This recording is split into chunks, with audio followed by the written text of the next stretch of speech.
तर आपण पाहतोय आज छत्रपती शिवाजी महाराजांची तिथीनुसार जयंती आहे। त्यानिमित्तानं मुख्यमंत्री फडणवीस हे सध्या भिवंडीमध्ये आलेले आहेत। त्या ठिकाणी छत्रपती शिवाजी महाराजांचं मंदिर उभारण्यात आलेलं आहे। साधारणतः 7 ते 8 कोटींचा खर्च इथे करण्यात आलेला आहे। त्यानिमित्त मुख्यमंत्री देवेंद्र फडणवीस आता इथे पोहोचलेले आहेत। त्यांच्या हस्ते महाराजांची आरती या ठिकाणी पार पडताना पाहायला मिळते। सध्या मुख्यमंत्री देवेंद्र फडणवीस इथे पोहोचलेले आहेत। भिवंडीमध्ये हे भव्य असं मंदिर उभारण्यात आलेलं आहे। त्याच्या उद्घाटनाला मुख्यमंत्री फडणवीस आता आलेले आहेत। छत्रपती शिवरायांचं हे भव्य असं मंदिर मराडेपाडा भिवंडीमध्ये उभारण्यात आलेलं आहे। साधारणतः 7 ते 8 कोटींचा खर्च यासाठी करण्यात आलेला आहे आणि त्यासाठी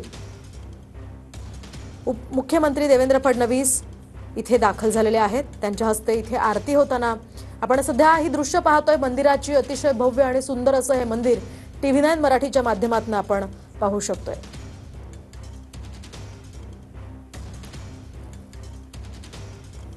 तर आपण पाहतोय आता मुख्यमंत्री देवेंद्र फडणवीस यांच्या हस्ते इथे आरती पार पडतेय।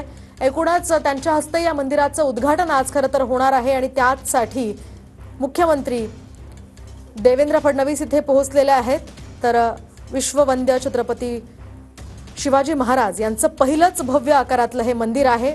मुंबईच्या भिवंडीमध्ये हे मंदिर उभारण्यात आलेलं आहे। तर एकरभर जागेमध्ये 56 फूट उंच असलेल्या या मंदिराचं काम पूर्ण झालेलं आहे। ही ड्रोन दृश्य सध्या आपण या मंदिराची पाहतोय। अतिशय भव्य सुंदर आकर्षक असं हे छत्रपती शिवाजी महाराजांचं मंदिर आहे। पहिलंच एवढं भव्य महाराजांचं हे मंदिर महाराष्ट्रामध्ये उभारलं जात आहे आणि त्याच्या उद्घाटनासाठी आता मुख्यमंत्री देवेंद्र फडणवीस इथे आलेले आहेत। तर मंदिरातील गाभाऱ्यामध्ये महाराजांची भव्य 7.5 फुटांची ही मूर्ती इथे स्थापित करण्यात आलेली आहे। 6 महिन्यांमध्ये हे काम पूर्ण झालेलं आहे। भिवंडी तालुक्यातल्या मराडेपाडा या गावामध्ये महाराजांचं हे मंदिर उभारलं गेलं।